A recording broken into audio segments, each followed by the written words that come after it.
The text came while I was preparing the evening service at my restaurant. Working late again. Mason's game just ended. He was looking for you. It wasn't guilt that made my hands freeze over the cutting board. It was recognizing the tone of someone building evidence. What I didn't know yet was that my wife was documenting my absences from her lover's hotel room. Thank you for listening. If this story resonated with you, leave a comment below and subscribe to this channel for more infidelity stories and cheating wife stories on YouTube. My name is Marcus Thompson, and I own the Blue Sage, one of Denver's most successful farm-to-table restaurants. For 12 years, I've poured my soul into every dish, built a reputation that brings food critics from across the country. But somewhere between the James Beard nomination and the second location opening, I lost track of what was happening in my own home. That text from my wife, Rachel, stung more than usual, not because of the guilt. I'd grown accustomed to that familiar weight, but because of something else, something I couldn't quite name, a tone, an undercurrent of satisfaction, like she was collecting evidence rather than expressing disappointment.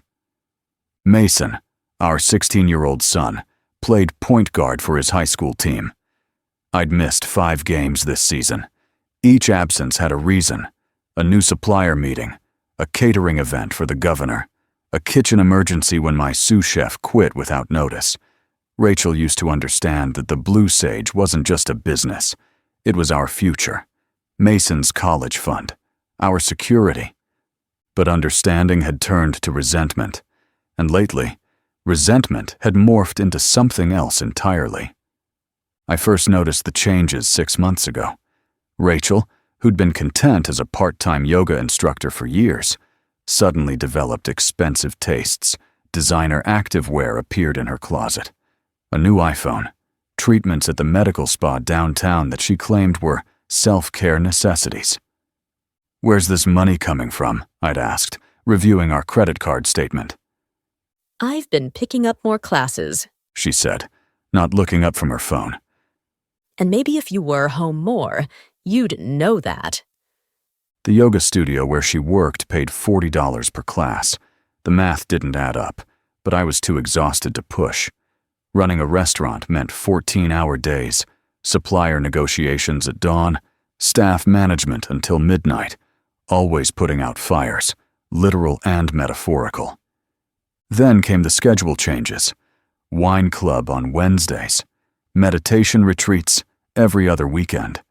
Her sister supposedly needed support through a rough patch, requiring frequent overnight trips to Fort Collins. One evening, I closed the restaurant early. A pipe burst in the kitchen, flooding the prep area. I drove home, hoping to salvage the night with my family. Rachel's car was in the driveway, but when I walked in, she was whispering urgently into her phone in our bedroom. I have to go, she said, seeing me. Kitchen emergency at the studio. At 9 p.m.? At a yoga studio? The next morning I called her studio to ask about their kitchen facilities, thinking maybe I could help with whatever issue they were having. Kitchen? The receptionist sounded puzzled. We don't have a kitchen, just a water cooler and a mini fridge. That knot in my stomach, the one that had been forming for months, suddenly tightened into a fist. But it was Mason who inadvertently revealed the truth. We were driving to a supplier's farm one Saturday, one of the rare times I'd managed to include him in my work. Mom's been weird lately, he said, staring out at the passing fields. Weird how? He shrugged. Always asking if I'm mad at you, like pushing me to complain about stuff, and she's on the phone all the time with some guy. My hands tightened on the wheel. What guy? I don't know. She calls him her wellness coach, but... He trailed off. But what? Nothing. Forget it. 3 days later, I hired a private investigator. Tom Briggs came recommended by my attorney, the one who'd helped me navigate restaurant licensing and contracts for years. Former cop, discreet, thorough. "You sure you want to do this?" Tom asked. "Once this door opens?" "I need to know," I said. What Tom uncovered over the next month destroyed everything I thought I knew about my marriage. Rachel's wellness coach was Nathan Cross, her high school boyfriend, who'd supposedly moved to San Francisco 15 years ago. He hadn't. He'd been in Denver the whole time, running a chain of boutique fitness studios, the kind that charged $200 for a single class and promised transformation through movement. But Nathan wasn't just Rachel's trainer. Tom had photos, lots of them, hotel rendezvous, intimate dinners at restaurants I'd never take her to.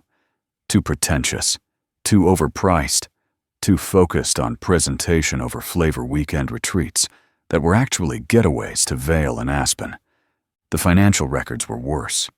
Rachel had opened credit cards I knew nothing about. Nathan was paying the bills, thousands of dollars over 8 months.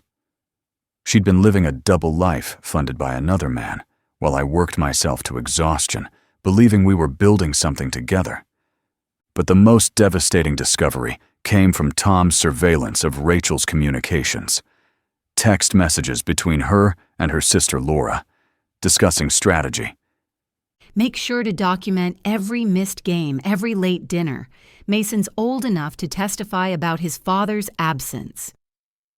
The lawyer says parental alienation is hard to prove. Keep it subtle.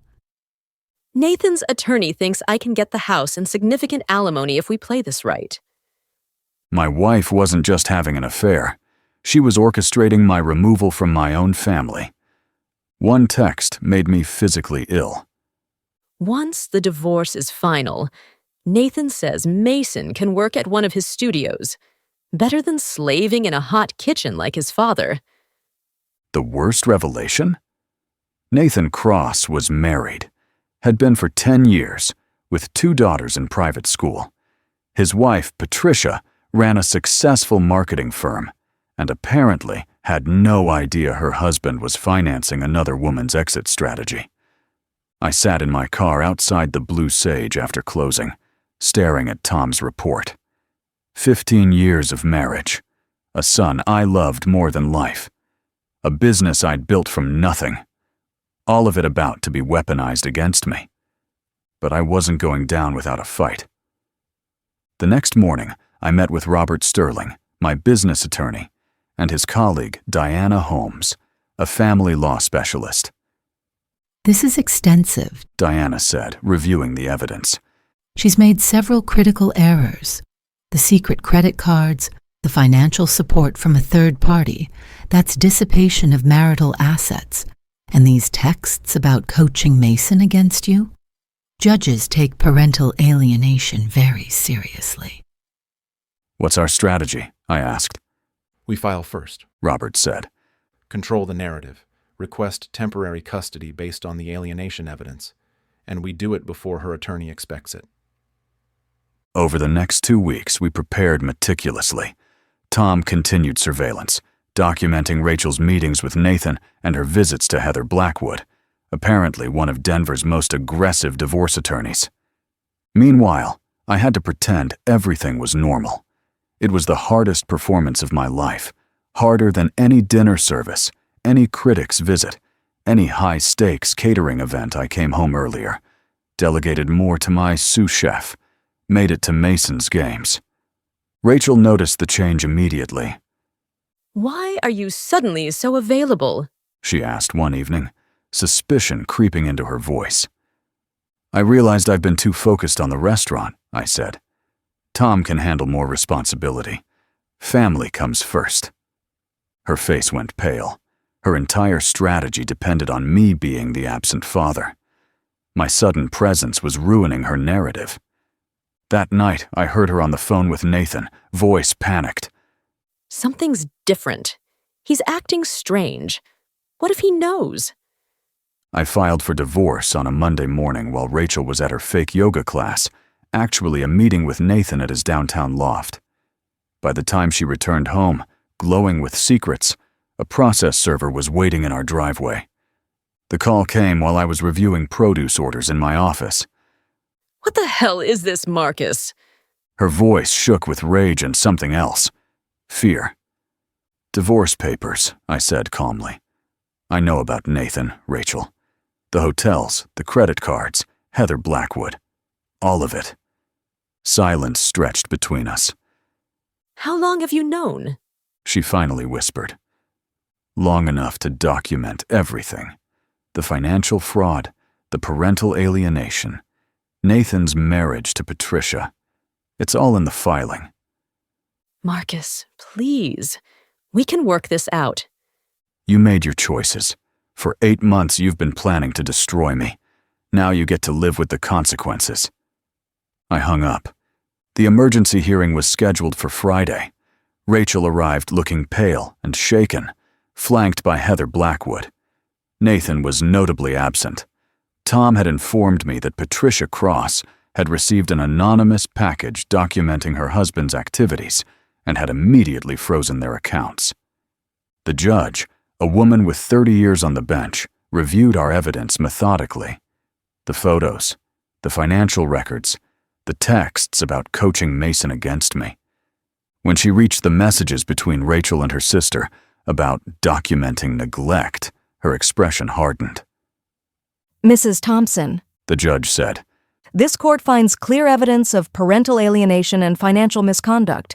You've systematically attempted to undermine your child's relationship with his father while conducting an extramarital affair using undisclosed accounts and third-party support. Rachel started to speak, but Heather silenced her.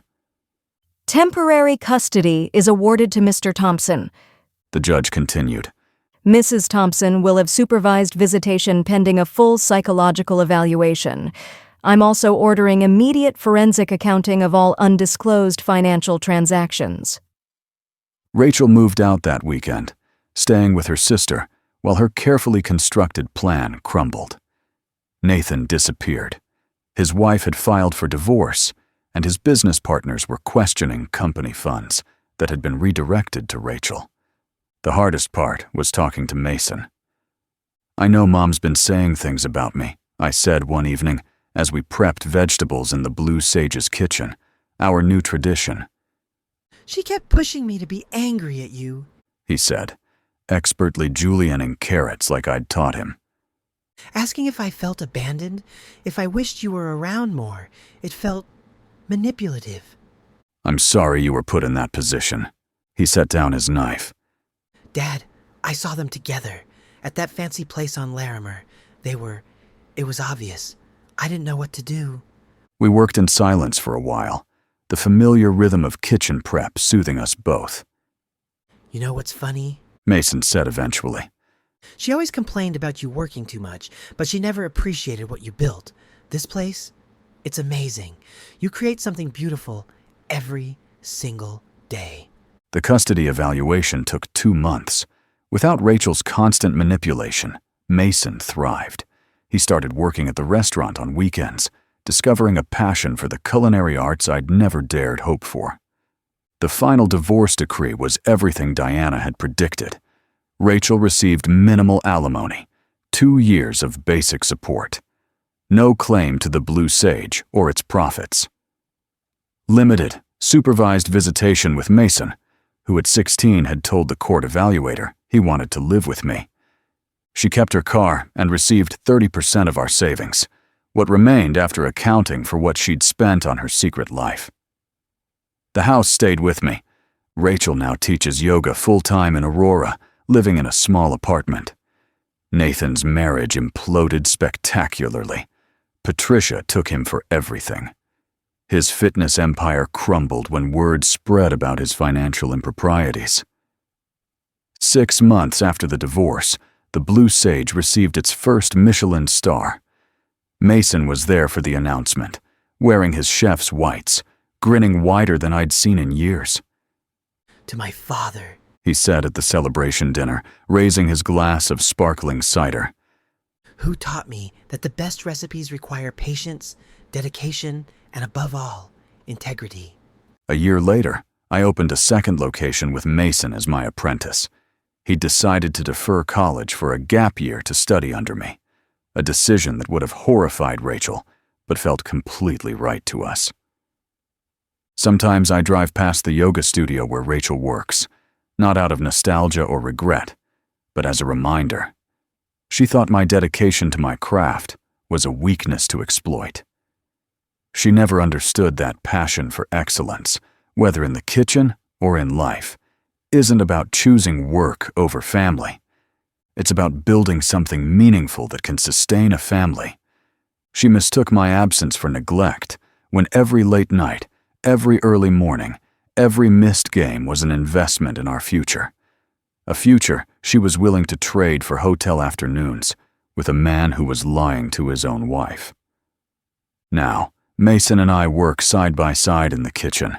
He's learned knife skills and mother sauces. But more importantly, he's learned about commitment, honesty, and the value of hard work. We talk about everything: school, girls, dreams, fears, between prep work and dinner service. The Blue Sage is busier than ever. Food and Wine called us Denver's most authentic dining experience. But the best review came from Mason last week. Dad, remember when Mom said you cared more about this place than about me? She never got it. This place isn't separate from family. It is family. Every dish, every service, it's love made tangible.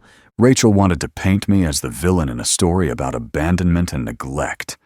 Instead, she revealed herself as someone who confused material comfort with love, who mistook hard work for indifference. In the end, she got exactly what she deserved: a life as empty as her promises, as hollow as her wellness retreats. And me? I got my son back. My restaurant thrived. My life, once cluttered with deception and manipulation, became clean and purposeful as a perfectly balanced dish. Some nights after service, Mason and I sit in the empty dining room, sharing a meal we've prepared together. We don't talk about Rachel much anymore. There's no need. The evidence of what really matters is all around us, in the food we create, the team we've built, and the future we're crafting together. Thank you for listening. Like the video and subscribe for more infidelity stories, cheating wife stories, and inspirational stories about finding the strength to start over.